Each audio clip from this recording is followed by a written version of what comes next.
Pues buenas tardes. Estábamos dando un tiempo ahí por si hay algún asistente que llegaba un poquito más tarde, pero vamos a empezar, vamos a retomar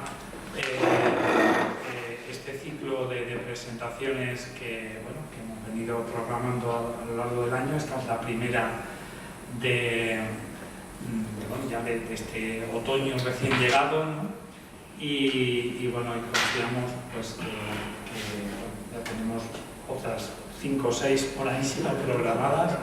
Vamos a ver si este año pues batimos el récord de presentaciones de libros en un año que, como sabéis, es muy importante y muy relevante para la historia del ferrocarril en España, al ser este año cuando se cumplen los 175 años de la primera línea ferroviaria entre Barcelona y Mataró, y suceso que ahora mismo quedaría, estamos a 28 de septiembre, dentro de un mes estaremos cumpliendo ese aniversario, ¿no? Entonces, esta presentación se realiza cuando el ferrocarril en España tiene 174 años y 11 meses, así que bueno, pues hemos también, finalmente ha salido una fecha que tiene también un cierto simbolismo, ¿no? Bueno, pues esta tarde nos juntamos para presentar este libro, la historia del ferrocarril de Val de Zafán,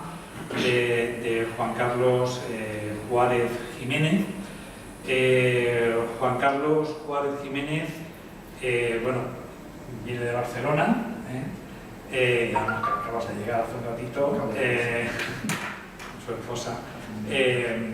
Juan Carlos Juárez Jiménez es doctor en farmacia, en la especialidad de farmacia hospitalaria, ¿no? En la Universidad de Barcelona, además de la actividad que desarrolla hospitalaria propiamente. También es profesor, creo que asociado, ¿no?, de la Universidad de Barcelona en esa especialidad de farmacia hospitalaria, ¿no?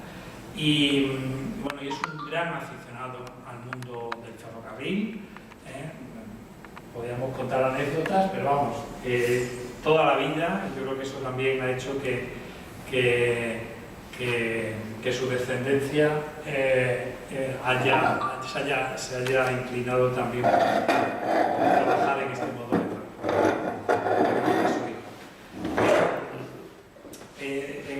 Juan Carlos Juárez, además de ser doctor en farmacia y de tener más de medio centenar de publicaciones científicas en esta materia, en la materia de la farmacia hospitalaria, Juan Carlos ha estudiado Humanidades en la Universidad Oberta de Cataluña.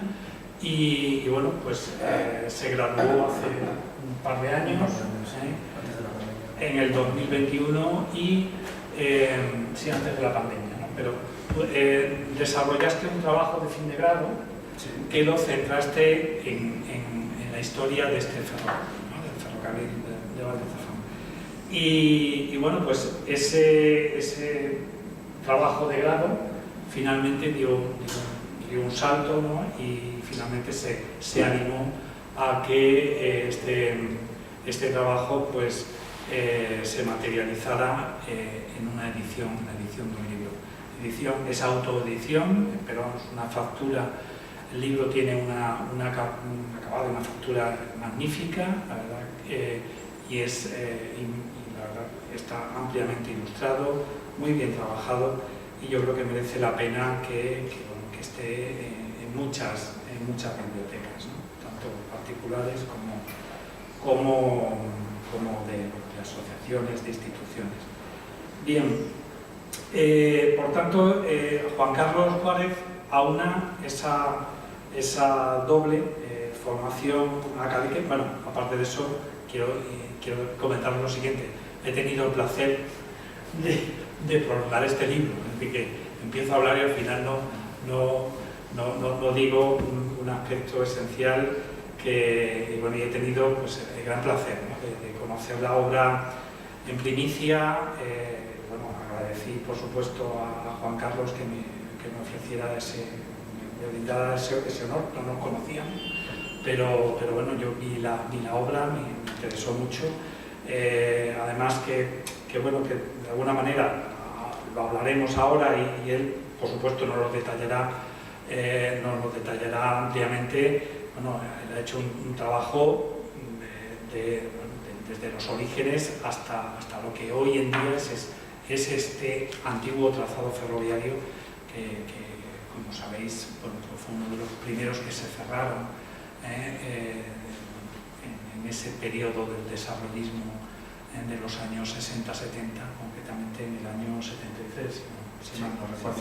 De hecho, se cumplen este año 50 años de la clausura de esta línea ferroviaria. Bueno, pues por tanto, yo en más de una ocasión se lo he comentado a Juan Carlos, bueno, pues forma parte ya de esa estirpe de científicos, es decir, de personas que han dedicado su vida a la investigación en el ámbito de la ciencia de la salud, pero que además tienes esa faceta humanística, ¿no? Y bueno, hay grandes ejemplos en la historiografía española, y bueno, yo creo que has entrado ahí, has entrado en ese campo y en ese ámbito. Os decía que, bueno, que el autor Juan Carlos, movido por esa pasión por el ferrocarril, bueno, pues fruto de ellos este trabajo de investigación y fruto de ellos este libro, y lo que hizo fue, bueno, pues bucear en los archivos históricos tanto de aquí, del Archivo Histórico Ferroviario de Madrid, como del archivo fotográfico y archivo histórico que también se conserva en el Museo del Ferrocarril de Cataluña, y bueno, pues nos ha presentado bueno, pues ha intentado, yo creo que sacarle el máximo partido a toda esa información archivística, información gráfica, para referenciar y tener la base documental para este trabajo, y por supuesto también el repertorio fotográfico y cartográfico también que acompaña a la obra, ¿no? Entonces, estamos ante un documentado estudio, ¿no?, que arranca en los orígenes de este ferrocarril, que atraviesa por todas las vicisitudes que tuvo esta línea ferroviaria desde sus inicios, y que, bueno, en realidad que intenta de alguna manera contar todas y cada una de las fases por las que atravesó este ferrocarril. Un ferrocarril que era, bueno, pues un ansiado cauce, ¿no?, para conectar ese Bajo Aragón con el delta de Ebro, con la salida al Mediterráneo, una salida natural, ¿no?, para ese territorio del Bajo Aragón, pero una salida que también tenía una imbricada, ¿no?, o complicada orografía, ¿no? Bueno, Juan Carlos nos expone las características de ese territorio, nos expone esa ansiada salida al mar, que ya se empezó también con un fin estratégico, se empezó a vislumbrar desde la propia guerra de la independencia, ¿no? Y bueno, pues nos trae todos esos primeros proyectos, nos habla de las personas que impulsaron esta obra de infraestructura, nos habla de la primera compañía ferroviaria, ¿no?, la Compañía de los Ferrocarriles de Zaragoza Mediterráneo, nos habla de los promotores, del capital accionarial, y nos habla un poco de las vicisitudes que tuvo este ferrocarril cuando ya empezó a funcionar. Es decir, empezó a funcionar, pero bueno, no era todo lo rentable que se pensaba y bueno, pues parece que tuvo un primer fracaso, ¿no? Que solamente a partir de la década de los 20, durante el directorio de Primo de Rivera, después se volvería a impulsar. Después un ferrocarril que tuvo pues una importancia estratégica muy relevante durante la Guerra Civil, ¿no? Y tú lo cuentas muy bien, y cuentas también todo el proceso posterior de reconstrucción, como pues, batallones de presos republicanos trabajaron. Hablas también del procedimiento depurador, cómo afectó el procedimiento depurador que se puso en marcha al final de la guerra y durante la guerra, bueno, sobre todo al final de la guerra, en este ferrocarril, cómo le afectó, ¿no? Y después, bueno, pues las propias vicisitudes que va a tener a partir de la inauguración en el año 1941 y quizá el escaso tiempo que estuvo en funcionamiento, ¿no? Porque ese informe del Banco Mundial de comienzos de 1962, pues de alguna manera puso a este ferrocarril y a otros ferrocarriles, algunos que estaban en construcción y otros que formaban parte de ese grupo de líneas altamente deficitarias, lo abocó a su clausura en el año 73. Pero no te quedas ahí y hablas de esos procesos de reconversión de este trazado como vía verde y por tanto nos traes este trazado hasta nuestros días. Yo creo que bueno, es un estudio muy completo, como decía, muy bien documentado, muy bien ilustrado, que ha sido trabajado con rigor, que ha sido con ese rigor científico que ya tienes como doctor en farmacia que eres, pero también como graduado en humanidades. Es decir, has querido adentrarte en la historia, pero has querido primeramente pues estudiar ese oficio, que también es el oficio del historiador, ¿no? Por tanto, yo desde aquí, yo ya me voy a callar porque creo que he hablado muchas cosas. Juan Carlos, vas a tener ahora la palabra y vas a poder contarnos pues, qué es lo que te movió, ya expresándolo, es decir, qué es lo que te movió a trabajar sobre este ferrocarril. Cuéntanos, tienes todo el tiempo que desees para ello. Y bueno, pues yo solamente recomendar la lectura a todos los aquí presentes y darte la enhorabuena, la verdad, por este gran trabajo y animarte a que sigas estudiando, escribiendo y que la temática ferroviaria, bueno, pues siga siendo presente en tu trayectoria profesional y en esta trayectoria como historiador que es. Pues nada, muchas gracias y doy la palabra ya a Juan Carlos. Hola, buenas tardes a todos. Bueno, la verdad es que para mí tengo que deciros que es un auténtico placer agradecer muchísimo las palabras que ha hecho el director del museo, Francisco, agradecer a Ana también la oportunidad y la posibilidad de poder acceder y de que Francisco pues, me pudiera orientar y también me pudiera pues, escribir el prólogo y sobre todo animarme al desarrollo del libro final.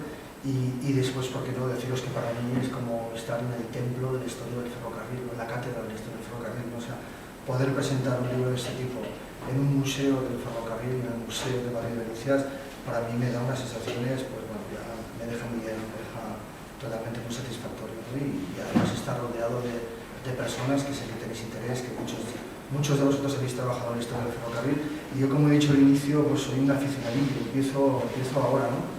Pero he disfrutado muchísimo, entonces pues bueno, pues espero poder continuando en el tema. Bueno, no hago más introducciones, voy a tratar un poco de explicaros lo que ha dicho Francisco del por qué yo, pues bueno, por qué esta línea, por qué empecé en historia del ferrocarril. Francisco ya lo había escrito un poco, pero bueno, yo lo voy a comentar un poco más desde desde mi persona, desde lo que yo he hecho, y después una breve sinopsis de lo que fue la historia de este ferrocarril, ¿no? Que como he dicho en algún comentario con gente que me ha preguntado y tal, parece que tiene una historia paralela a la historia de nuestro país, porque en él han ocurrido muchísimas circunstancias que van ligadas a la propia historia del país, ¿no?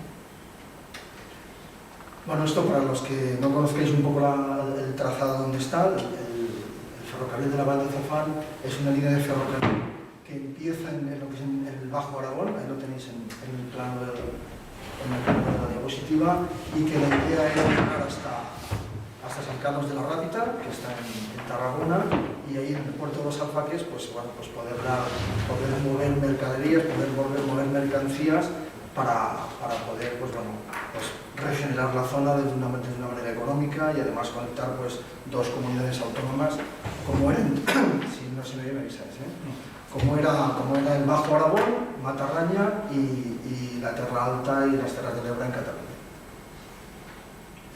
Bueno, la idea es mostraros un poco y hacer una disección o mostrar un poco la anatomía de este libro del ferrocarril, ¿no? Me voy a términos de salud porque esos son los términos que conozco un poquito, ¿no? Una primera parte de la charla que os voy a presentar, os comentar el porqué y cuándo se me ocurrió relatar esta historia y cuál ha sido un poco el objetivo, cómo lo he hecho y el resultado final, ¿no? Que ha cristalizado en el libro que tenemos aquí presente.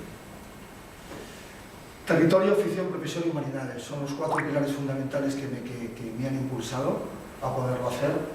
Y el territorio básicamente es que yo no soy hijo de la zona, para nada, soy de Barcelona y llegué allí como un turista más.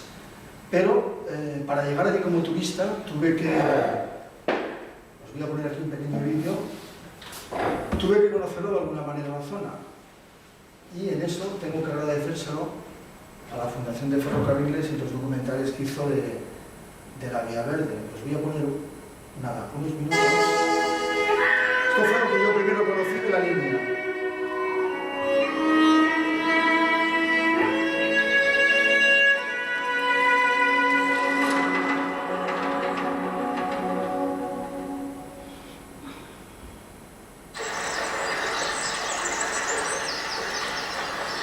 Como un espejo pulido, el río Matarraña espera tu reflejo. Y vamos a viajar por tierra indómita, durmiente, como una bella geografía que espera que la descubran a besos. La Vía Verde de la Terra Alta, con sus 23 kilómetros de sinuoso recorrido, a lo largo y ancho de parajes poco transitados, tan hermosos como tímidos. Y otras alternativas entre Cataluña y Aragón que nos harán pasear la comarca del Matarraña a través de la Vía Verde de la Val de Zafán, en la provincia de Teruel, y por el delta del Ebro, si te animas, hasta la provincia de Tarragona, a través de la Vía Verde del Baix Ebre.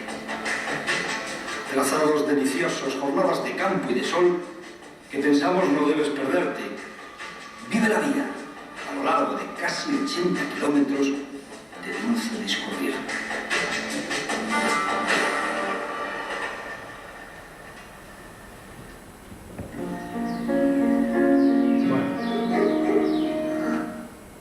Pues como os comentaba, estas fueron las primeras imágenes que me llegaron a mí del conocimiento de esta línea de ferrocarriles de vida, de ese territorio, el cual nos atrajo a mí y a mi familia, y a partir de ese momento pues decidimos hacer turismo por la zona. Mis hijos eran pequeños entonces y son diversos los paseos que fueron ya quizás la fuente de inspiración, ¿no? para que más adelante me trajera la afición, ¿no? La afición también ya la tenía. Hemos estado durante muchos años buscando museos, haciéndonos fotografías, yo, mi familia, en distintas estaciones, buscando ferrocarriles, etc. O sea que eso es un tema que también al final se me ha insertado en el ADN, que como bien sabéis pues no me viene de profesión familiar ni de estirpe familiar, sino que ha sido una cosa, digamos una mutación espontánea quizás, ¿no? Para tener esta afición que la verdad es que me apasiona. No soy ingeniero, no tengo tampoco unos conocimientos de ingeniería y de lo que es en sí profundamente el funcionamiento del ferrocarril y lo que es el funcionamiento y la organización de las líneas, etcétera, pero a pesar de todo ello, pues me ha atraído siempre. La afición va más allá porque también soy aficionado al modelismo ferroviario, o sea que se complementa el tren real con el modelismo ferroviario, y la verdad es que me lo paso muy bien pues, cuando hay encuentros de módulos con las dos agrupaciones ferroviarias en Cataluña, en la cual soy miembro, y si hay encuentro pues no me lo pierdo.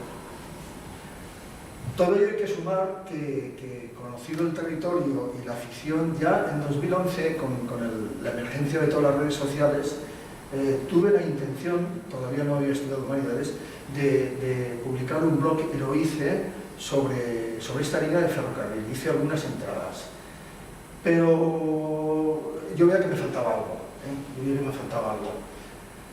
Tengo que decir también que mi profesión farmacéutica de hospital, el farmacéutico hospital, siempre digo que es el gran desconocido. Todos conocemos el farmacéutico de oficina en la calle, de la oficina de farmacia, que es el más cercano, pero los farmacéuticos de hospital somos profesionales que velamos por la eficiencia y la seguridad de todos los tratamientos de cuando somos pacientes, de cuando estamos ingresados. Estamos al lado del resto de profesionales sanitarios para que el resultado de ese tratamiento farmacológico sea lo más eficiente, lo más eficaz, eficiente y seguro. Estamos en los servicios de farmacia, suelen ser departamentos a veces un poco estancos, pero que tenemos una actividad, pues os digo, muy importante también dentro de lo que es la estructura sanitaria. Y con esto os quiero comentar que yo en este caso concreto, mi actividad profesional durante muchos años ha sido la evaluación de medicamentos, es decir, en los centros hospitalarios no tenemos todo el vademecum que hay comercializado en el hospital, sino que se seleccionan aquellos principios activos o medicamentos que creemos que son más eficientes y más coste efectivos. Para ello lo que se hace es un informe de evaluación. Yo llevo ya como cientos de informes de evaluación. Y esos informes de evaluación utilizan una metodología de revisión, que os sonará, muy parecida a la que se hace de revisión histórica, ¿no? En este caso revisión científica. O sea que esta actividad mía profesional también es verdad que me ha facilitado y ya me ha hecho que la meticulosidad y la forma de documentar y de referenciar ya me viene un poquito también en cuanto a mi aspecto profesional, ¿no? Y siempre pues, me gusta subrayar y vender un poco mi profesión, ¿no? de farmacéutico de hospital, que pienso que es un poco desconocida, desgraciadamente, pero creo que cada vez se va entendiendo más en la sociedad. ¿Qué me faltaba? Pues si quizás no hubiese tenido yo el grado en Humanidades, no me hubiese atrevido ni mucho menos a escribir un libro de historia.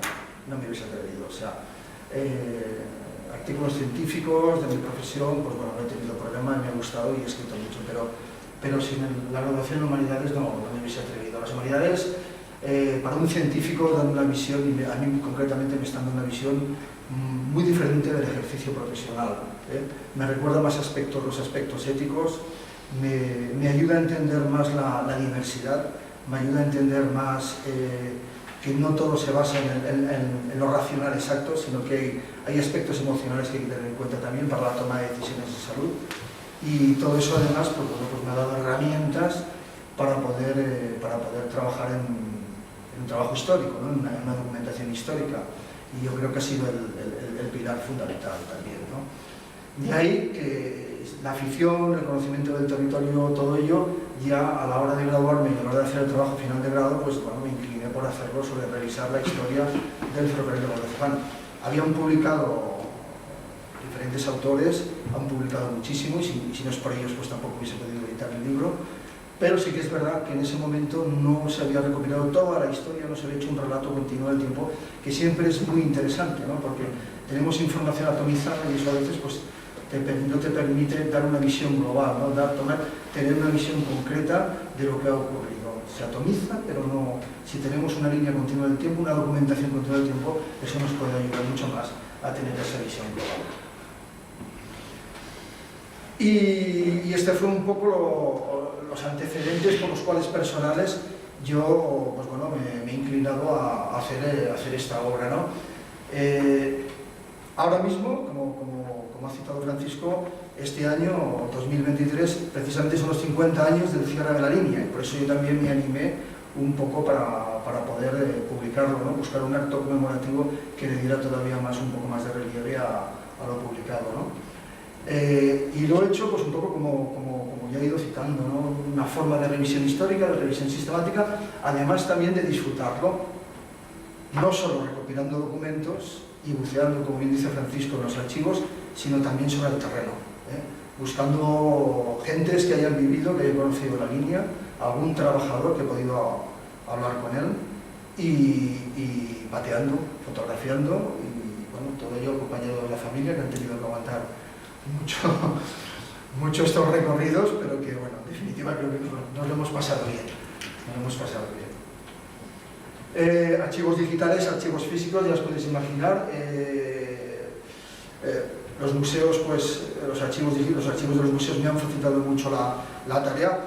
Es verdad que la pandemia también me la ha facilitado porque, como bien sabéis, se ha digitalizado mucha documentación y eso, pues bueno, te ha permitido hacer mucho trabajo online, y además los tiempos de pandemia también, bueno, esta reclusión también me sirvió a mí para poder trabajar, o sea, ha sido también una facilidad que he tenido.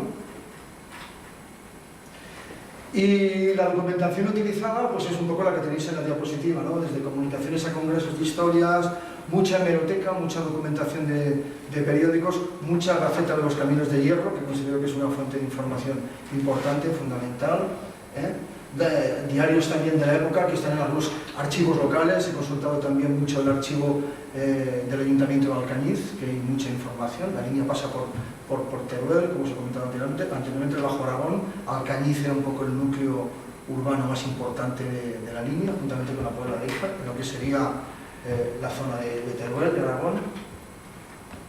Lo que os comentaba, pues bueno, la vanguardia, documentación diferente, incluso algún documento original que muy amablemente algún autor que ha publicado artículos me ha referenciado y me ha pasado, que en eso pues ha sido generoso, como ese señor Antonio Moreno Guayar, que, bueno, que había publicado mucho y en el cual, gracias a él, también he podido documentar una gran parte de la historia inicial de la línea. Lo había trabajado muchísimo.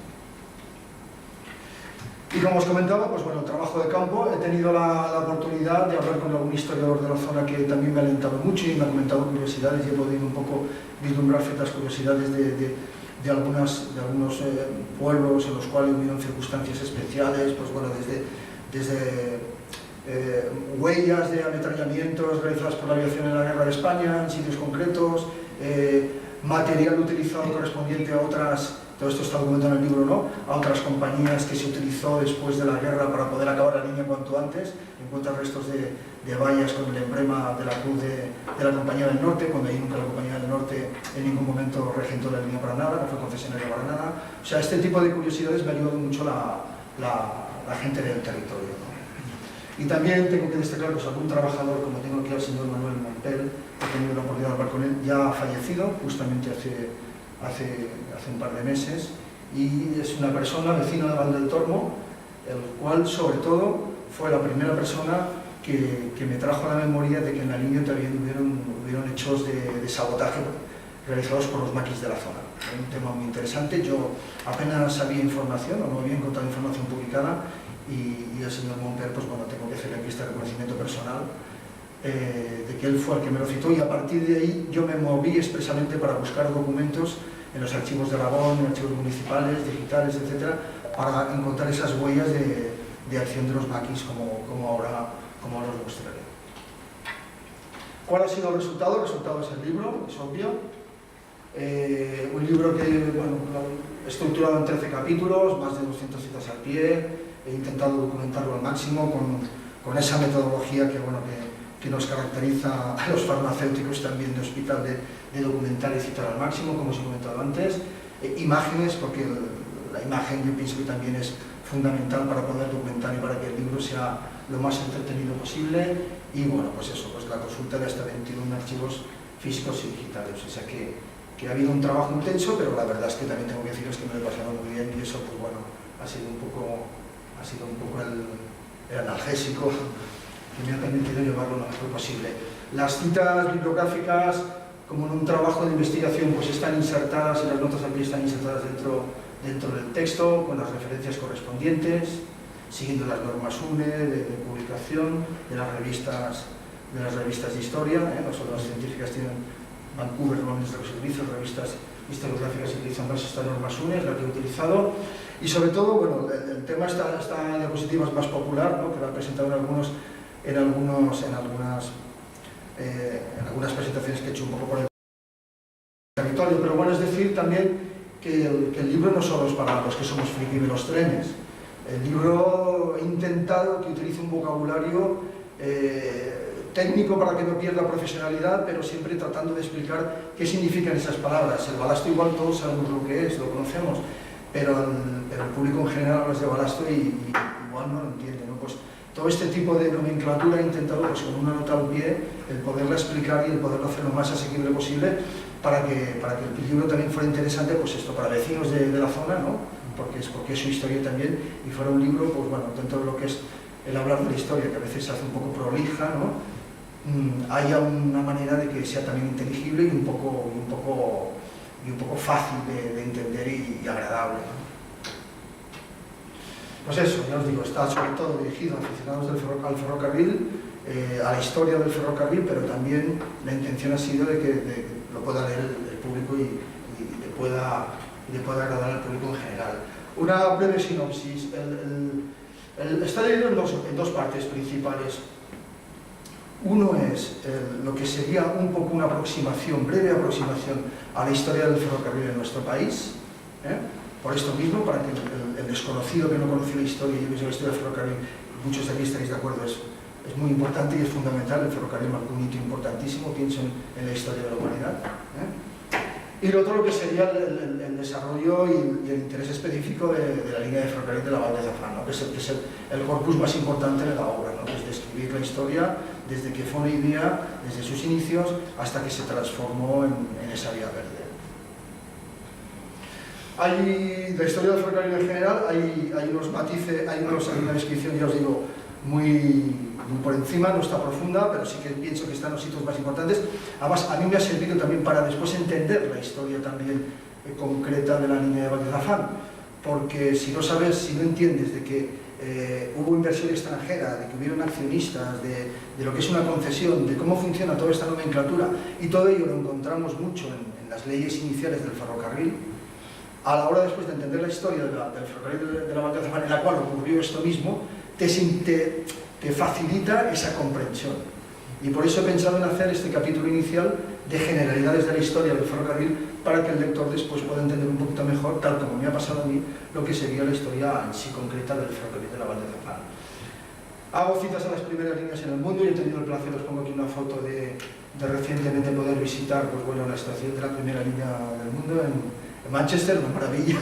Es un edificio nada más, pero para los que somos aficionados al ferrocarril, pues bueno, es como tocar el tótem de la historia. He tenido esta suerte y cito dónde fue el primer ferrocarril, la primera línea de ferrocarril comercial, ¿no? Manchester-Liverpool, la cito en el libro. Después hago esa pequeña historia de cuáles fueron los primeros ferrocarriles en nuestro país. Como bien sabéis, primero fue el de Cuba, antes de los 175 años del de Mataró, después vino el de Mataró. Hay una breve descripción de lo que fueron las grandes compañías ferroviarias nuestras, la Compañía del Norte, Central, del Oeste, y además de las principales leyes que en aquel momento legislaron, y también unas pinceladas de lo que sería el famoso informe Subercase, en el cual Francisco también me ayudó un poco a orientarme a la hora de poder enfocar estas líneas, ¿no? Y a partir de ahí ya, centrado un poco en lo que es la historia general del ferrocarril, el libro ya se introduce en la historia concreta, que es un poco lo que sería el corazón de la obra, ¿no? Aquí os pongo otra vez un mapa donde se sitúa, dónde está la zona. Val de Zafán, dicen que es una nomenclatura, bueno, algo vulgar, porque emerge de la Val de Zafán, la línea emergió de allí, es decir, la Puebla de Híjar, que es el pueblo principal de la zona, está situada en esta valle, que la Val es como un valle, la Val de Zafán, y a partir de ahí lo que se pensó es idear una línea, como hemos comentado, que saliendo de la Puebla de Híjar, de la Val de Zafán, llegara hasta el mar Mediterráneo. Sus ideólogos iniciales, siempre se ha hablado, y la documentación y las conclusiones a las que he llegado, es que el interés fue fundamentalmente económico, pero hay referencias que indican que también tuvo un cierto interés logístico, pues era logístico militar, que esto tiene sus contradicciones, por lo que he podido documentar. Está claro que una línea paralela, al río Ebro, en caso de una invasión, recordemos que estamos hablando de tiempos casi después de la guerra de independencia, ¿no? En caso de una invasión transpirenaica, pues podría ser útil para el movimiento de tropas por la zona para una hipotética resistencia o para desplazar tropas hacia los puertos de San Carlos de la Rábita, más allá de lo que era la zona geográfica de Valencia. Estaba claro que eso podía ser, y está documentado por algún militar que yo cito como Epifanio Gascón, etcétera, que decía que esta línea podría ser interesante en este sentido. Pero sin duda la mayor documentación o lo que más se referencia son las intenciones económicas.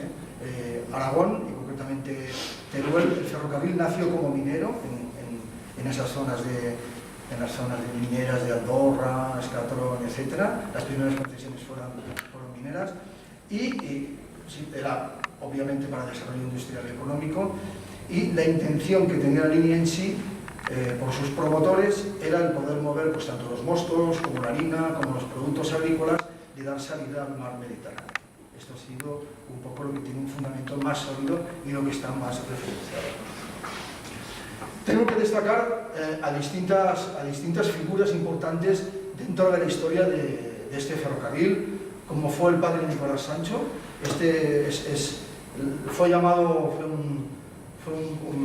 un diácono que fue llamado el monje ferroviario, originario de Alcañiz, y fue un ferviente defensor de la línea, porque la línea, cuando se empezó a legislar, no estaba claro la ruta que iba a tener, ¿no?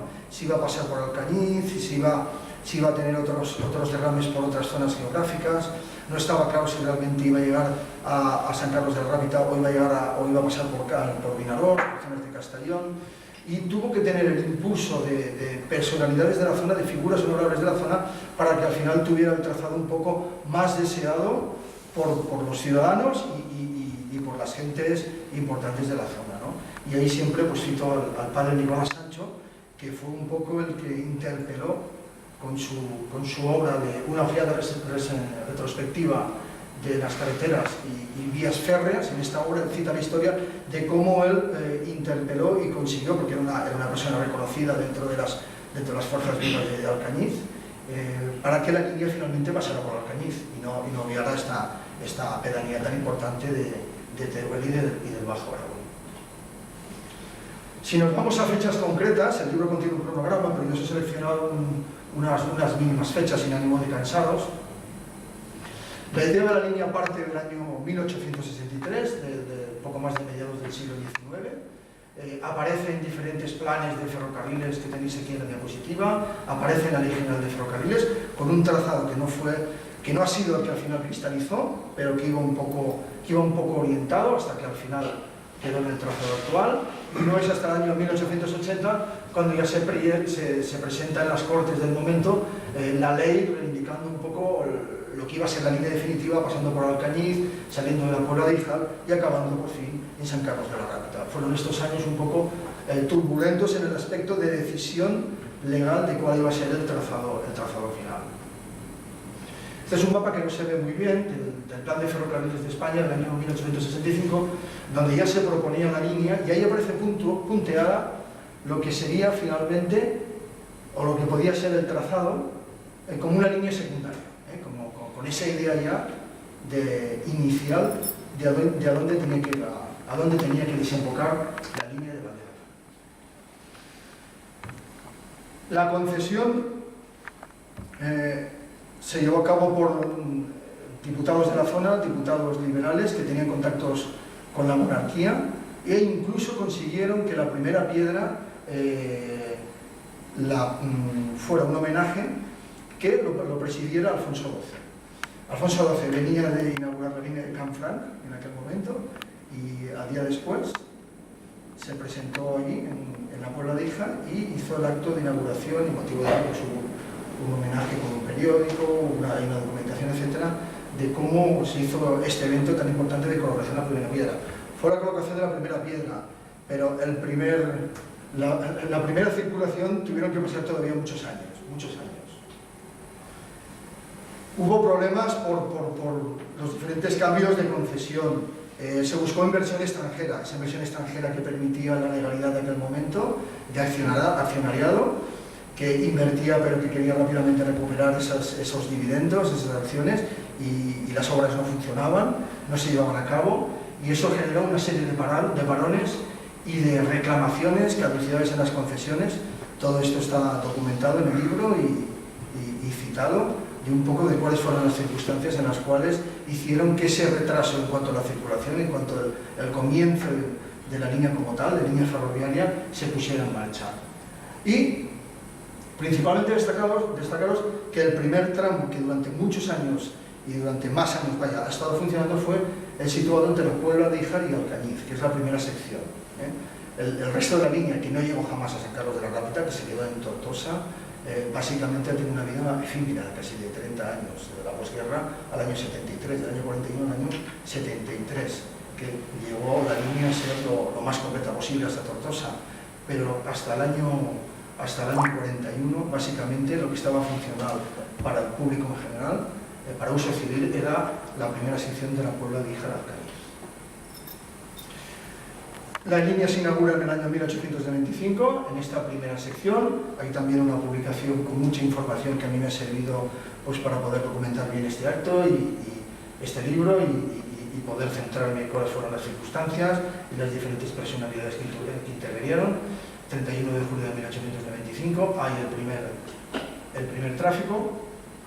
Y aquí os muestro lo que aparece en el libro, un perfil de lo que sería esta primera sección. Esta primera sección, desde el punto de vista geográfico, se caracteriza por ser bastante llana, por ser bastante fácil para poder lanzar un trazado ferroviario. Ya veremos que después se complica en la zona de Cataluña. Los terrenos son mucho más abruptos, de material kárstico, mucho más permeables al agua, y eso generará una serie de problemas que serán un poco los que también ayudarán a que acabe cerrándose la línea por un problema en la infraestructura. Y este es un resumen un poco de estos primeros años. 1895 inauguración, pero fijaos que en el año 1898 ya hubo el primer paro. La línea se mostró como deficitaria, Se volvió a reanudar casi inmediatamente, unos meses después, a principios del 1899, pero finalmente tuvo que llevar la explotación el Estado. El propio Estado se tuvo que hacer cargo y ya en el año 1906 pasó a ser una concesión gestionada enteramente por el Estado. Y estamos hablando solo de ese primer pequeño tramo, de la Puebla de Híjar a Alcañiz. Son 30 o 40 kilómetros, creo recordar, de los 125, que es más o menos toda la línea. O sea que realmente faltaba casi el 70 o el 75% de lo que tenía que ser el trazado. Todo ello se ha ido documentando en el libro. En esta etapa ya segunda, en la cual está en funcionamiento y en concesión con el Estado, las obras quedan paralizadas y hay que destacar la acción también de otros personajes importantes, como Carlos Emilio Montañés y Quirquillón, que igual lo conocéis, que fue el de la Barcelona Traction, el responsable de los ferrocarriles de la Generalitat, fue un diputado de la zona, diputado por Valderobles. Él se ve que tenía familia de origen de la zona, de Mazaleón, de un pueblo del Matarraña. El padre, quiero recordar que era ingeniero, había visitado de pequeño lo que son las obras de la línea y tenía una especial sensibilidad también por el tema, por la zona. Veía las posibilidades que tenía como un recurso económico para un poco fortalecer económicamente esta zona de Teruel, esta zona que estaba bastante deprimida, y se volcó desde el punto de vista político para intentar que se llevara a cabo lo que sería la prolongación del desarrollo del tramo tan importante que le faltaba a la línea. Tenía contactos con Alfonso XIII, interpeló a Alfonso XIII, casi lo consiguió una partida presupuestaria, pero vino la dictadura del general Primo de Rivera y la cosa quedó un poco en el aire. Bueno, el libro relata y está documentado pues, bueno, los documentos que he encontrado de conversación que tuvo Montañés con el rey para poder un poco convencerlo de que bueno, hacía falta que ese ferrocarril se pusiera en marcha, que se hicieran esas obras. Esto lo podéis encontrar documentado en el libro. Y tengo que deciros que antes de la dictadura del general Primo de Rivera, bueno, no solo Montañés, las personalidades de la zona se pusieron en marcha para intentar que la línea continuara su construcción, sino que diversas asambleas, tanto de ciudadanos como de alcaldes de la zona, conocidas en sí por el territorio de aquella época, pues se pusieron también en marcha para poder designar comisiones y poder designar representantes para que fueran a reclamar la posibilidad de continuación de las obras. O sea que realmente hubo una movilización general, un espíritu de levantamiento, entre comillas, para que el ferrocarril siguiera adelante, ¿no? Para que la línea siguiera adelante. O sea que tenemos en sí una línea de ferrocarril que tuvo problemas en sus inicios, que era ambiciosa en cuanto a su trazado, que pasó por problemas políticos, por problemas económicos, tal como nuestro país ha pasado en muchas circunstancias de este tipo, y que desemboca ya en la historia de la Guerra de España. Y esa es la Guerra de España o la Guerra Civil cuando se van a hacer la mayor prolongación de la línea, y precisamente con fines militares, fijaos. O sea, si la intención en sí inicialmente, aunque había esos atisbos de que podía ser con un fin militar, era económica, finalmente vamos a encontrar que el desarrollo de su arquitectura, de su trazado, cuando más se pone en marcha es en la Guerra de España, porque es justamente en la batalla del Ebro cuando el ejército franquista, el ejército sublevado, es consciente de que esa línea, cuando toma la zona del Bajo Aragón, puede servir de un eje logístico para transporte de tropas y armas fundamental para poder llevar a la zona de la batalla del Ebro. Y es más, la línea quedó un poco en esa zona en esa zona limítrofe de frente, en esa zona del frente. Aquí os he puesto un poco la imagen de hasta dónde llegó la línea. En tiempos de la Guerra de España llegó hasta Prat del Comte, fijaos que ya quedaba muy poquito para Tortosa, pero es una construcción, tengo que decir, y esto está también en el libro, que si estaba en sí construida con su balasto, con sus estaciones y apiaderos entre la Puebla Vieja y Alcañiz, que era un tramo muy cortito, realmente muy cortito, esos 30 y pico kilómetros, cuando ellos tiran lo que es el resto de la línea hasta Prat del Comte, que veis que es un trazado importante, es un trozo importante, esto se hace sin balastos, esto se hace rieles y lo que son las traviesas, nada más, sin apenas, con el asentamiento del terreno obviamente, pero se hace de una manera enérgica y rápida, porque lo que interesaba es poder utilizar cuanto antes como elemento logístico. Fruto de ello son múltiples, y está bien detallado, los accidentes, descarrilamientos, etcétera, que hubieron en ese momento por la falta de asentamiento y de solidez del trazado que tuvieron durante el momento de la Guerra de España, de la Guerra Civil. Es interesante también destacar que, independientemente de la acción durante la batalla del Ebro, de la utilización que tuvo la línea durante la batalla del Ebro, os destaco también una curiosidad, y es que en una de las estaciones, al final del Rey, concretamente en la zona de Cataluña, hay una inscripción del paso del Corpo de Trope Voluntario Italiano, de los legionarios italianos. Sabéis que la Guerra Civil, pues bueno, tuvo una intervención importante de fuerzas extranjeras, importantísima, fundamental, ¿no? Y por ahí pasó el Corpo de Trope Voluntario, pero quiero destacar, y esto está escrito en el libro, que el CTV no pasó cuando la batalla del Ebro. La batalla del Ebro es posterior. Esto fue interesante porque me ayudó un poco a entender cómo fue el movimiento de tropas y qué es lo que pasó realmente durante el episodio bélico, ¿no? El Cuerpo de Tropa Voluntaria llegó o ayudó a la toma del Bajo Aragón y de toda la zona del Matarraña y al otro lado del río Ebro. Pero la línea todavía no estaba avanzada, porque la batalla del Ebro la había escrito, estamos hablando de abril del 38, y la batalla del Ebro, como ya sabéis, fue en junio.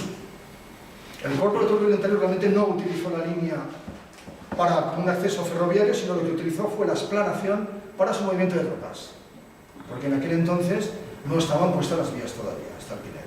Y fruto de ello, pues se encuentra ahí una inscripción que yo estoy indagando un poco de qué división se trataba, era el 23 de marzo, he tratado de buscar información y de plasmarla en el libro para entender un poco qué división era, de dónde venía y cuál fue su función y qué es lo que hizo.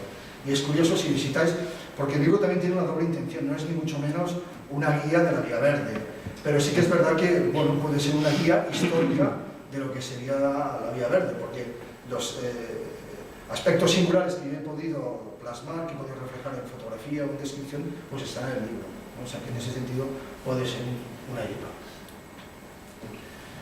¿Qué más? Como os comentaba, fue la batalla del Ebro cuando ya se extiende todo el trazado.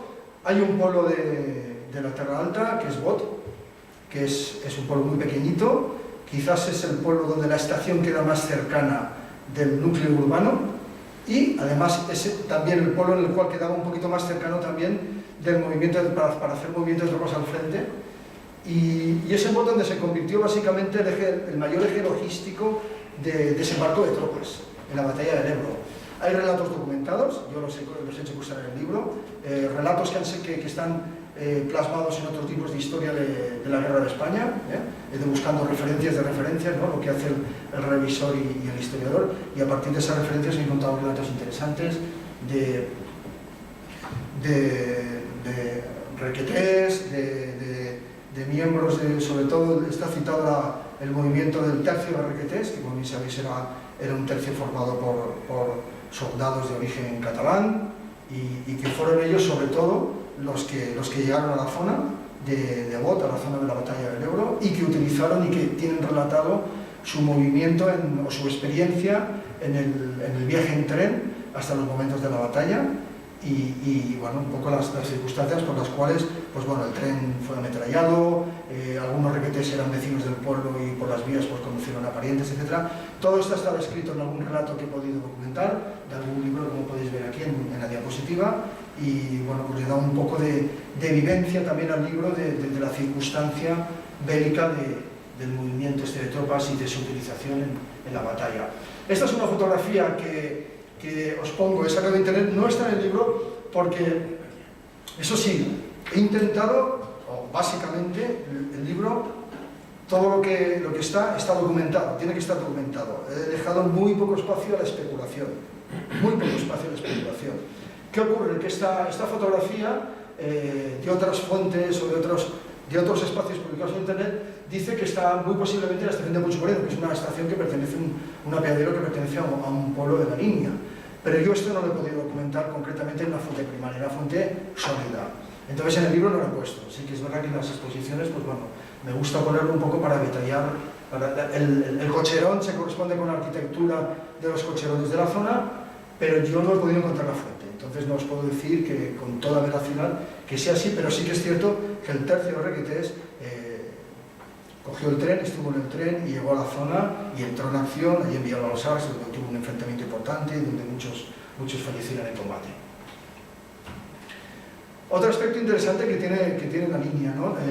En la batalla del Ebro acaba la guerra de España, pero incluso también durante la guerra, como digo yo, pues bueno, hubieron desgracias, hubieron acontecimientos bélicos, pero también hubo un sufrimiento humano fruto de los trabajos forzados, fruto de situaciones que yo creo casi de esclavitud. El ejército sublevado utilizó, ya antes de que acabara la contienda, utilizó a los presos republicanos para trabajos en la línea, para trabajos en el trazado de la línea, para picar en las canteras el balasto que tenía que ser utilizado posteriormente, etc. Está bien documentado, se han documentado incluso los diferentes batallones y las zonas geográficas están publicadas, y todas las he plasmado en el libro y las he también, pues bueno, las he citado, las he referenciado.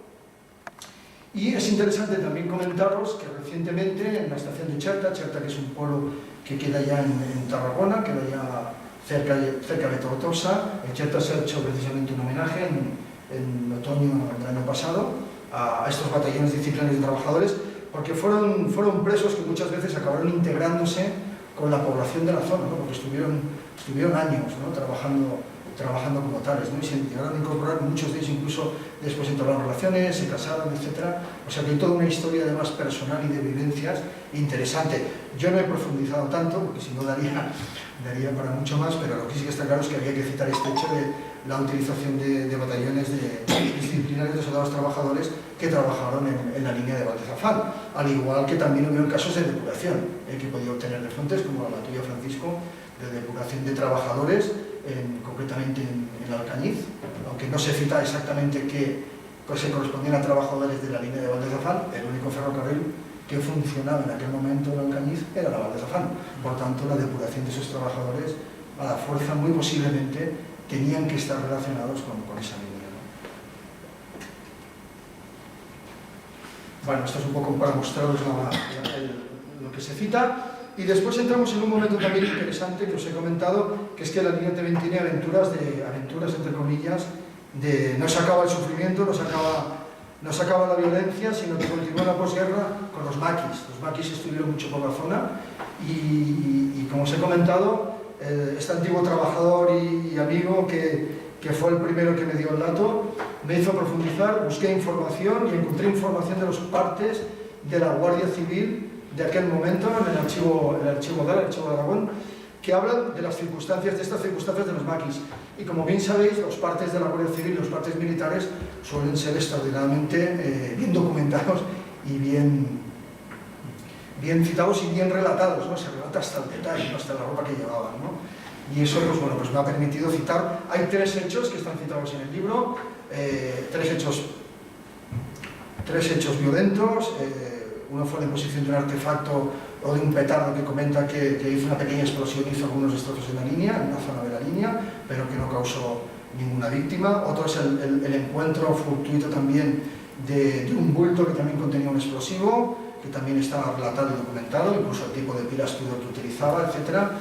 Y otro que es más interesante, que es el asalto que realizaron los maquis a una autovía, a un automotor, a una BJ, en la estación de Valdeltormo. En la estación de Valdeltormo, un comando maqui hizo bajar a los pasajeros, los robó, se pusieron en contacto, previamente se habían puesto en contacto con el jefe de estación anterior, lo amenazaron, etc. Y acabaron pegando el fuego al automotor ABJ y se fueron por los montes de por ahí arriba y jamás fueron encontrados. O sea que pues esta historia está perfectamente documentada, casi para hacer el episodio pues, de una película o de un relato corto, ¿no? de maquis, ¿no? de guerrilleros, ¿no? Y en este sentido pues, bueno, pues es muy interesante. Hay diferentes partes judiciales, y todo ello ha sido gracias al archivo en línea Lara de Aragón, que también me han facilitado y me han permitido utilizar esta documentación y fotografiar o incrustar algún PDF de estos partes en el libro. Aquí tenéis unos ejemplos de diapositiva de este tema. Llega el año 41 y la línea ya empieza a ser utilizada se inaugura. Se dice que es la primera línea inaugurada ya por Renfe. Recordemos que Renfe fue en el año 41 cuando fue fundada, y es la línea de Valdelfán una de las primeras que se documenta. A la derecha tenéis una fotografía curiosa, pero esta fotografía está cercana. Es de un mapa muy cercano aquí, porque lo tenéis en el museo. En unas de mis diferentes visitas al museo. Sí. Me sorprendió el poder ver, digo, pero si está aquí el perfil de una manera esquemática y fantástica y muy didáctica. Aquí tenéis el perfil de la línea. Me sirvió un poco también para entender de una manera muy práctica y para que cualquier profano pueda entender el perfil que tenía y que tiene la línea. Fijaos que, como os he comentado anteriormente, hay 4 zonas geográficas bien diferenciadas, y esto está descrito también por los documentos que han hecho ingenieros. Hay unos ingenieros que han publicado, ¿no? lo que es el inventario de todos los túneles y viaductos de todas las líneas de ferrocarril de nuestro país, los cuales he citado y he utilizado también como fuente para centrar lo de Valdezafán. Y ellos, como bien dicen, y yo los referencio, distinguen 4 perfiles geográficos. Sí. Y he tenido el placer de conocer a los autores, porque me quiso comprar un libro y tuve una conversación y resulta que era uno de los autores del trabajo que es ultra, y es una maravilla, son unos salas magníficos. Bueno, pues ellos distinguen estos cuatro aspectos geográficos, que yo los comento brevemente, pero para que después entendáis por qué la línea al final pues acabó derrumbándose, ¿no? Hay una zona que es la primera sección que hablamos del pueblo de Alcañiz, que es muy plana, son los desiertos de Calanda, que no hubo la necesidad de grandes obras de ingeniería, pero a partir de ahí se adentra en el Matarraña, empieza a ser más abrupta, empieza a subir. Fijaos, Valconquera, Torreconta, todos en Matarraña, Valderrobles, se interna en Cataluña, todavía es mucho más abrupta, son zonas cársticas, hay que hacer múltiples túneles, son zonas donde hay mucha filtración de agua, donde es difícil de mantener esa impermeabilidad y que no haya problemas. En la propia inauguración ya hubo problemas y las autoridades no pueden hacer todo el recorrido, en la inauguración cuando el ferrocarril llegó a Tortosa en el año 41, o sea que ya había un presagio de que aquello iba a ser difícil. Y fijaos que después de esas 2 zonas centrales, ¿no? más inclinadas, ya la línea se desliza hacia lo que sería, hacia Tortosa, hacia lo que sería el Valle del Ebro, y ya es mucho más plana, mucho más sencilla en cuanto a su trazado. Pero las zonas estas de Valderrobles, Arnes, Horta de Sant Jan, Prat de Contra, el Pinel del Bray, son zonas realmente muy montañosas, con muchos túneles, y ahí es donde se va a producir el hundimiento de un túnel, que fue un poco la excusa para el cierre definitivo. Múltiples obras de ingeniería civil, pensar que la gran mayoría se hicieron a partir del año 41, por tanto fueron obras, estaciones y estructuras que en algunos casos aprovecharon materiales de otras líneas, como os he dicho, como pasa en la estación de Bot, que me encuentro que en Navalla está la estrella de la estación del norte, cosa que allí nunca, perdón, de la Compañía del Norte, cosa que por ahí la Compañía del Norte nunca pasó, en principio. Pero sí que tengo que deciros que lo que fueron las primeras, lo que es el primer tramo de la primera sección y parte de la segunda, porque esto, algo de obras se pudieron ejecutar antes de que estallara la guerra de España, las estaciones que hay como la de Valjonquera o Valdelgorza son estaciones que sí que tienen un estilo regionalista, son más atractivas desde el punto de vista arquitectónico y historia del arte, ¿no? Que son estas dos estaciones. Tenéis un ejemplo arriba de Valjonquera, creo que son estaciones pues, más de ese estilo pues, regionalista, tipo Mozart, pues es que el arte turolense pues, tiene sus matices así, algo mozárabes y tal. Viaductos importantes. Comentaros que durante la posguerra, en esa fase ya en la cual toma Renfe partido en la línea, pues he encontrado horarios, se documentan hasta 5 o 6 trenes, con una duración de unas 5 horas y no hay incidencias para el tránsito entre lo que sería pues bueno, Tortosa-Zaragoza, la Puebla de Híjar-Tortosa. El material motor utilizado, ahora os lo comentaré, pues podéis entender que en sus principios fue vapor y después pasó a ser material diésel, la línea obviamente no estuvo nunca electrificada. Tengo que citaros también como curiosidad que la documentación fotográfica es bastante escasa, sobre todo de los primeros años del siglo XIX hay muy poca documentación fotográfica y yo no la he podido incluir porque sí que corre por internet, pero no me he atrevido a incluir nada que pueda referenciar o que sea una fuente primaria o que me dé permiso un museo o un archivo ferroviario. Pero de lo que es la segunda parte de su historia, por decir así, en la época de Renfe ya hay más información. Curiosamente también con la iglesia hemos topado, hay un párroco en la zona, en Valdeltormo, que era una figura muy polifacética, en la zona es muy querido porque era músico y en la zona, pues bueno, generó escuelas de músicas, los vecinos lo quieren muchísimo, pero también aficionado a la fotografía. Y dentro de las fotografías que el párroco hacía en la zona, de las gentes, de las circunstancias, fotografías costumbristas, pues hay fotografías del ferrocarril.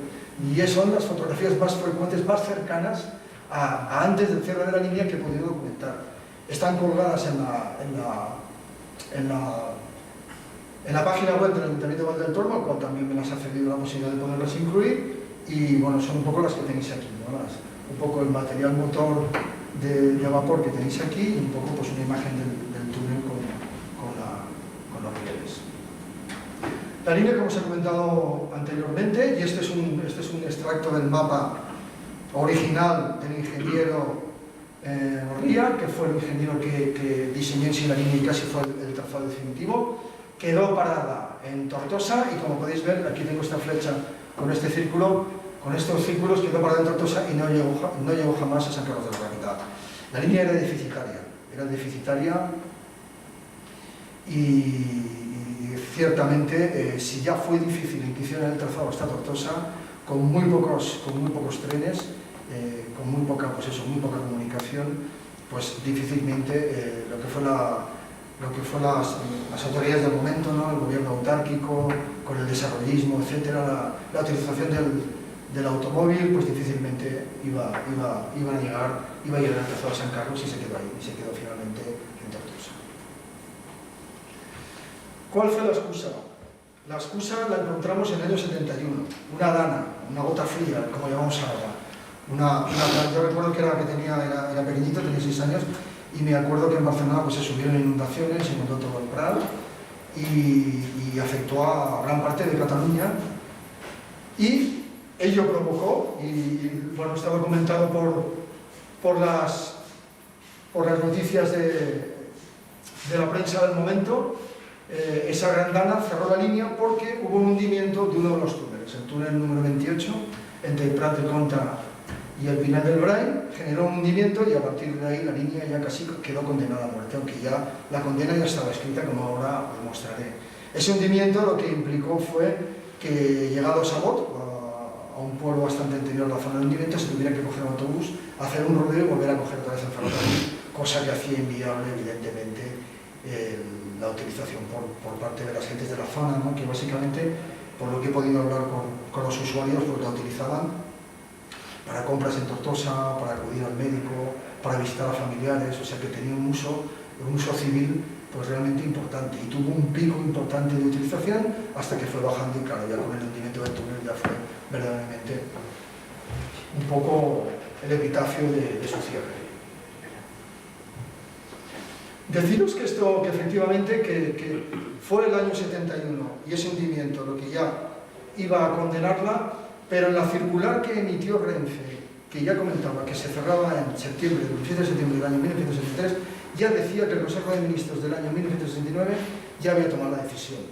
Por tanto, no fue el hundimiento solo del túnel lo que generó ese cierre prematuro, sino que la decisión ya estaba tomada. Y es que, como bien sabéis, el Banco Mundial, esa organización internacional que hacía informes para los gobiernos, etcétera, ya había hecho informes de la necesidad, de la poca viabilidad del ferrocarril en nuestro país y de la necesidad de cerrar múltiples kilómetros de líneas secundarias, y la Val de Zafán estaba incluida en ese informe.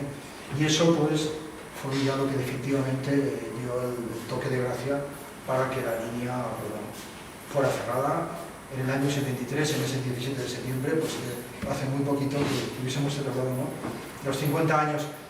En un mapa de líneas ferroviarias ya del año 1988, como os muestro aquí, ya veis que la línea ha desaparecido con muchos interrogantes, ya no está presente y ya entra en un letargo metamórfico. Ya no es línea de ferrocarril, se aprovechan todo el material para otras líneas, mucho material se lleva a la línea de Canfranc, etc.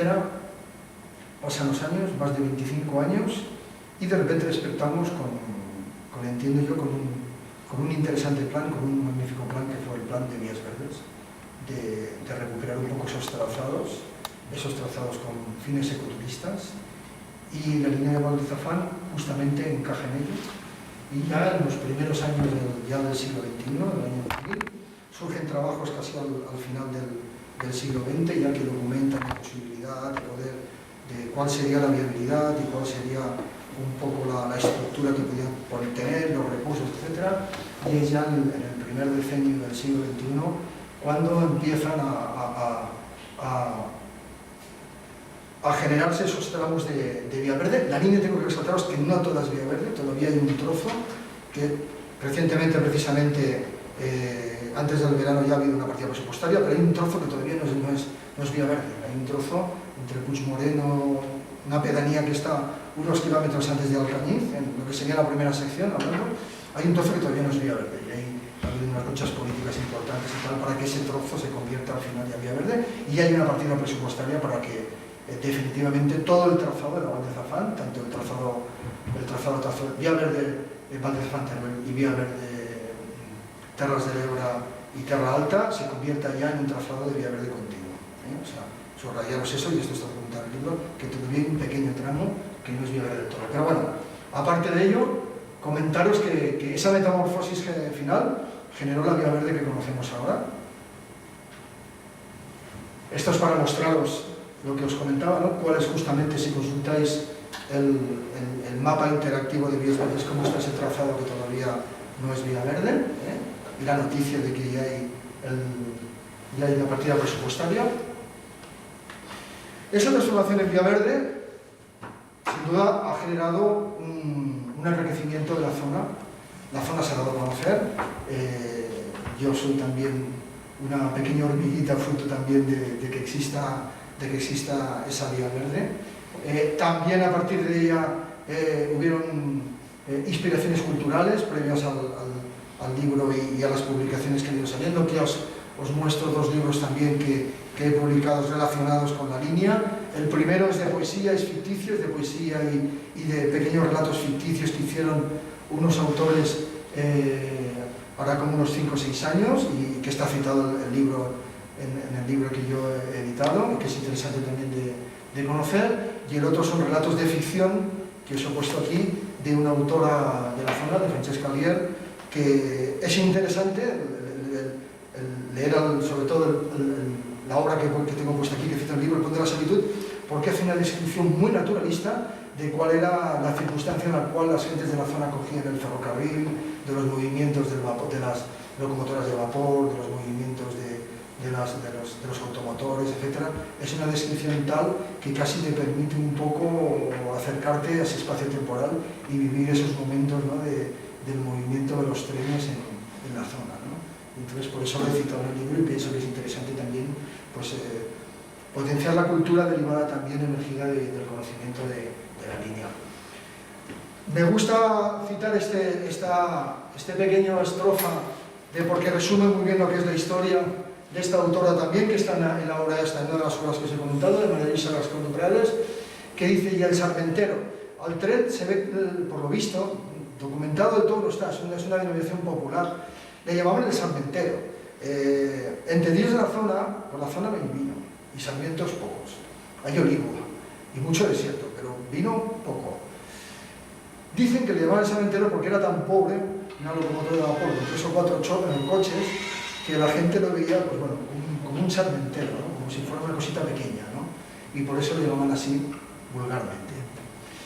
Dice así: y el sarmentero de la Val de Azafán corre también por las viñas y secarrales del tiempo, desde los orígenes ya remotos del siglo XIX, para entrar en la guerra y la posguerra, y llegar casi a la transición, que bien poco le faltó, y finalmente se diluye en la Vía Verde. Yo creo que es una estrofa que a mí me gusta y que hace pues, bueno, un relato poético de lo que sería de una forma muy resumida la historia de la línea.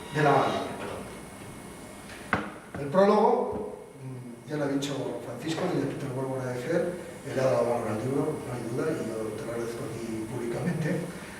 Para mí ha sido un gran placer el que me ayudaras además, porque me asesoraste en una serie de puntos también dentro del libro, que era de localidad, y que también pues, me escribieras el prólogo. Gracias también a Ana, por supuesto, aquí presente, que a la cual un día me vio por aquí despistado pidiendo información y muy amablemente pues, me ofreció pues, bueno, el acceso al museo, el acceso a las personas, a los profesionales que lleváis este museo y que para mí pues, bueno, pues ha sido fundamental, ¿no?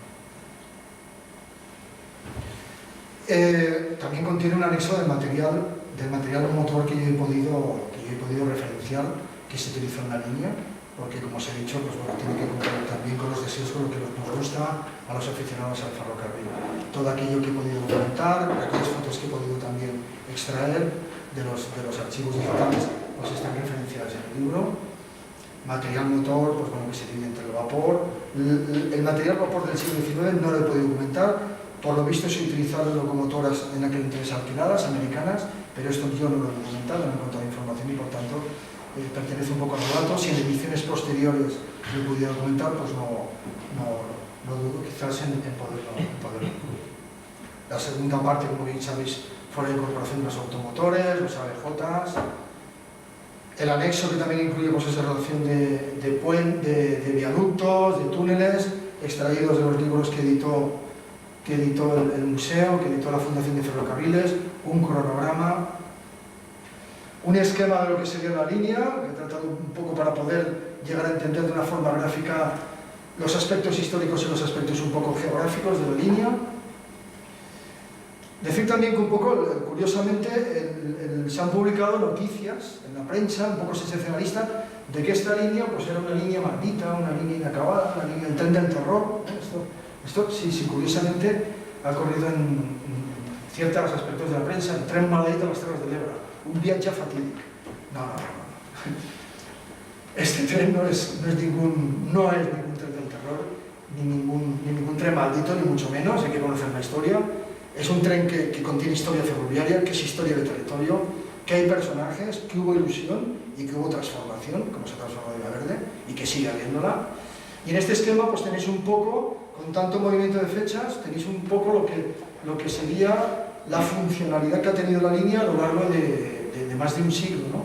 Desde el año 63, que se solicitó en las Cortes, hasta el 73, más de un siglo, 78 años hasta que se inaugure y se cierre, y el tramo más largo funcionó solo 32 años para uso civil.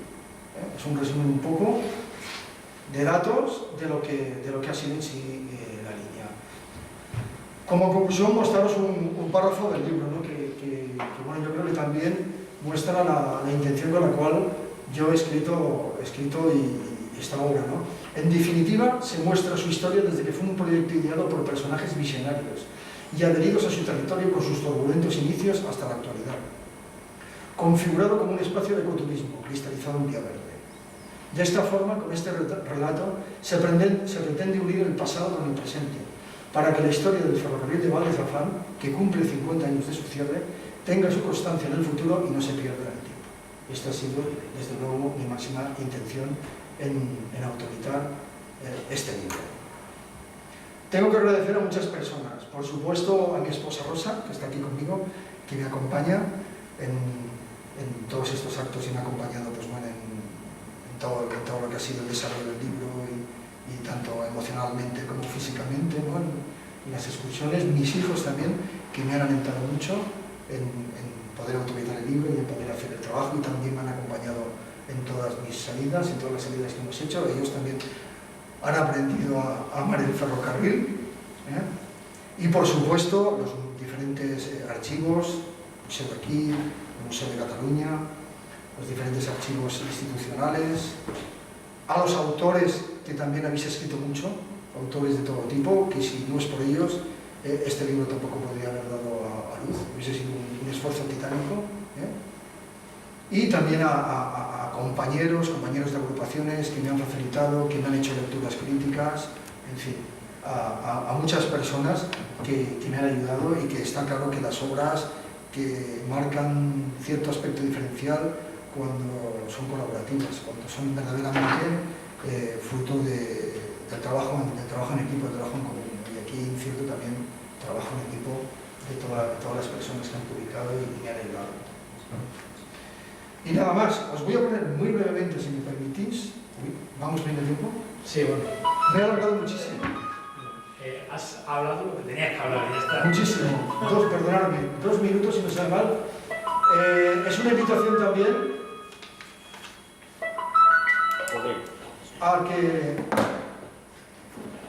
que leáis la historia, pero también a que visitéis la zona.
Este es el túnel del Diego, el túnel que todavía está en la línea. La vía verde lo bordea.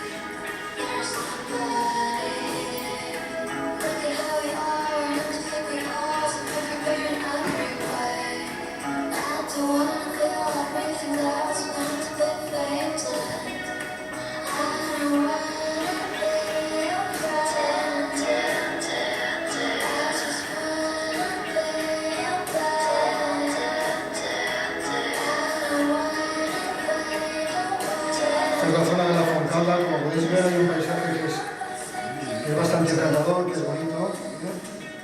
Hay zonas de baño, como que es en la ladera de la línea.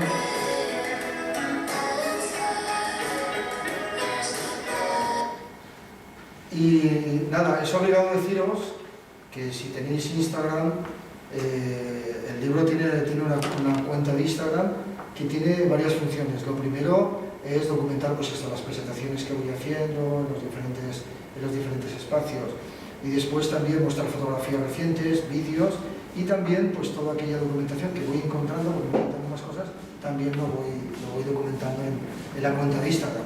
Así que también os invito a que si tenéis redes sociales y tal, pues sigáis la cuenta. Vale. Nada más, muchísimas gracias por escucharme.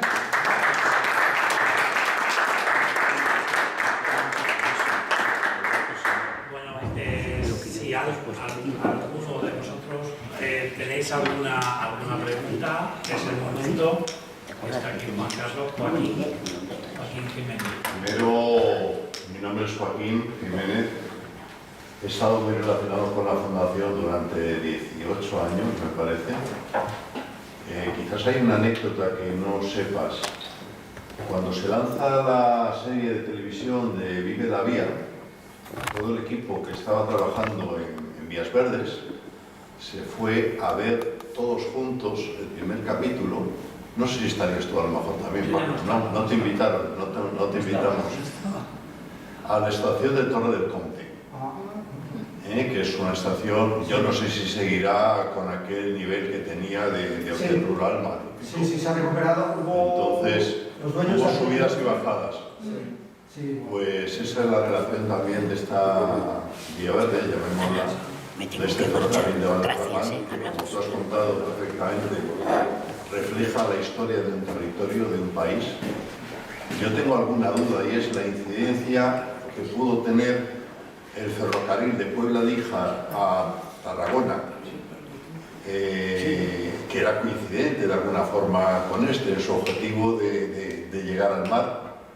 Cómo cronológicamente se sitúa uno y otro. Si empieza y el otro se hace lobo y le mata, porque yo creo que ahí hay también una historia patricida. Sí, yo sé, ahí hubieron unas políticas, por lo que hemos de documentar, porque hubieron algún diputado de la zona en contra del trazado de que fuera San Carlos de la Rambla, criticó, yo creo que es posterior, no te lo puedo asegurar. Posterior el de Tarragona. El de Tarragona, sí. Y ya criticó que a dónde va un ferrocarril a una zona que era de paludismo y que no hay nada, que era San Carlos de la Rambla de los Alfaques, ¿no? Que sería mucho más eficiente un ferrocarril que fuera más a la zona de Tarragona. Yo esto lo he leído y está documentado, y criticaba, era un diputado que competía con Montañés, y estuvieron a punto en ese momento de rectificar el trazado, pero al final hubo un acuerdo y el trazado se mantuvo hasta Tortosa, y con la intención de llegar hasta San Carlos de la Rápida. Pero sí que es verdad que posiblemente esta línea en ese sentido fue anterior a lo que pudo ser el pueblo de Tarragona. Desde luego, todo lo que has contado merecería ser incluido en algún museo, porque me ha encantado. Me ha encantado. Muchas gracias. Realmente es una de las vías verdes más bonitas, con muchas actividades en torno a la vía verde. Benifallet, que conoceréis perfectamente, el nivel del restaurante es muy alto, el precio, ¿no? Es decir, es un ejemplo esta vía verde de desarrollo, de territorio, de implicación de la gente de la zona. Falta los juegos, Está el tema de la batalla del Ebro, que a muchos nos toca mucho la fibra, pero merecería todo esto que has investigado que de alguna forma se recogiese en algún lugar. No sé si en BOT o en algún lugar. Bueno, hay un historiador... Hay mucho ocurre ahí metido, hay mucha historia. Sí, hay un historiador de BOT que es el que me ha ayudado, y el grupo pues, también me está tratando de que lo pueda presentar por la zona de BOT. Lo he presentado en la zona de... Lo he presentado en Val del Tormo, en Valderrobles, lo he presentado en Besén. No sé, ¿verdad? Lo viste, Joaquín, ¿no? que todo esta labor que has hecho de acopiar toda esta historia, que es una historia integral, ¿no? de lo que fue el trazado y lo que es hoy en día el trazado, pues merecería la pena que estuviese en un espacio, en una antigua estación, que se acomodara como centro de interpretación sobre este ferrocarril, ¿no? y que sería un complemento ideal para todos los que visiten la vía verde, lo que es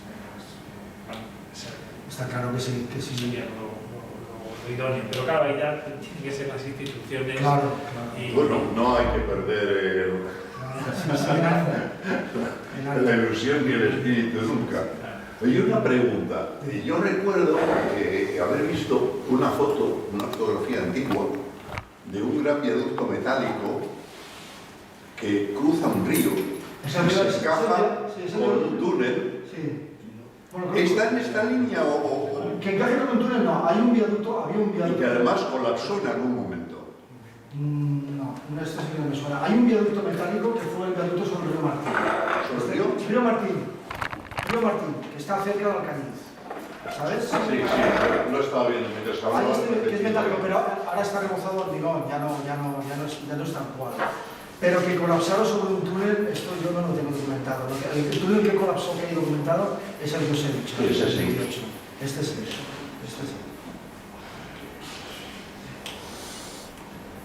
Muy bien, pues no sé si tenéis alguna... Gracias a la fundación también, ¿no? Sí, tanto. Sí. Bueno, Joaquín fue durante, cuando hablas del año 93, Joaquín era el director de estudios y programas de la Fundación y en esa dirección surgió todo este programa que este año ha cumplido además 30 años, ¿no? Y ahí pues, trabajamos conjuntamente durante un periodo de años y trabajé en ese inventario de trazados ferroviarios en desuso, ¿no? Y bueno, pues ya es verdad cómo ha pasado el tiempo. Pero para bien. Y para bien, ¿no? Y efectivamente, ahora veis todo el desarrollo que ha tenido estos ferrocarriles, estos antiguos trazados, y bueno, pues hay una contribución también, siguen contribuyendo a la sociedad, ¿no? Siguen dando un servicio. No todos quisiéramos que los ferrocarriles funcionaran y no dejaran de funcionar nunca, ¿no? Pero es verdad que los ferrocarriles, como muchas otras actividades económicas, tienen sus ciclos, ¿no? Y algunos ese ciclo se cierra antes, ¿no?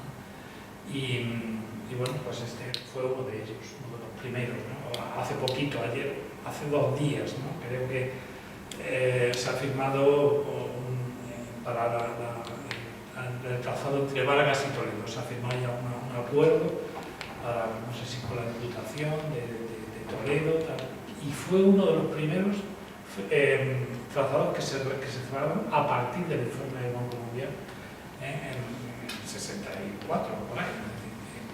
Y bueno, pues han pasado pues eso, 50, 60 años casi de cierre, y ahora va a volver a dar un servicio, ¿no? a la comunidad, ¿no? Y entonces pues, también y además que lo que sucede aquí, es decir, sucede en todo el mundo, es decir, los trazados en desuso en muchos casos se han reacondicionado y el ejemplo del programa de Vías Verdes en España ha sido un modelo que se ha trasladado a otros muchos sitios, ¿no? En América Latina y en Europa, ¿no? Entonces, bueno, pues en ese sentido creo que la Fundación pues, también ha contribuido, puesto ese grano de arena. Y además esta vía verde, yo creo que en el futuro va a jugar un papel clave en lo que es el desarrollo de la red Eurovelo. Se ha aprobado también hace poco un Eurovelo 16 que pase por venga de Lisboa, pase por Madrid, rutas cicloturistas y llegue a Zaragoza, y ahí de alguna forma no va a haber continuidad hacia Francia. Pero es un acceso del Eurovelo nuevo 16 al Mediterráneo fantástico, y además cuesta abajo.